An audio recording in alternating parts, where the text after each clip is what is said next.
اور جرگہ فریقین جاوید خان کے درمیان مذاکرات طے پانے کے بعد 21 اگست کو حتمی معاہدے پر دستخط کی تاریخ مل گئی۔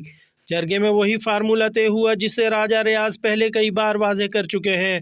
پلان اے میں جانے والے ممبران کو جب بھی اکاؤنٹ کھلے رقم واپسی کے لیے حتمی تاریخ دی جائے گی، جبکہ پلان بی والوں کی گارنٹی سی او سیف الرحمان نے لے لی۔ نئی کمپنی ویب 2 یا 3 ماہ میں آن ہوتی ہے تو تب بھی سیف الرحمان رقم ادائیگی کے ذمہ دار ہوں گے۔ جرگہ ذمہ داران کو یہ یقین دہانی کرائی گئی کہ وڈرال وقت پر ملے گا، کوئی مشکل پیش آئی تب بھی ذمہ دار کمپنی ہوگی۔ نیو کمپنی کی ویب سائٹ اوپن ہونے کے 5 ستمبر تک حتمی تاریخ دی گئی ہے۔ 5 ستمبر کی حتمی تاریخ ملنے کے بعد اگر اوپن نہیں ہوتی تو تمام ممبران آئینی راستہ اختیار کرنے کے مزاج ہوں گے۔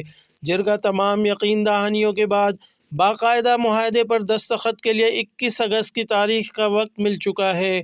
جرگے کا فیصلہ سامنے آتے ہی مختلف گروپس میں خالد فاروق، سید قمر زیدی، شاہ فیصل کو راجہ ریاض اور ملک نوید کا ساتھ دینے پر مبارکباد کے پیغام بھی موصول ہو رہے ہیں۔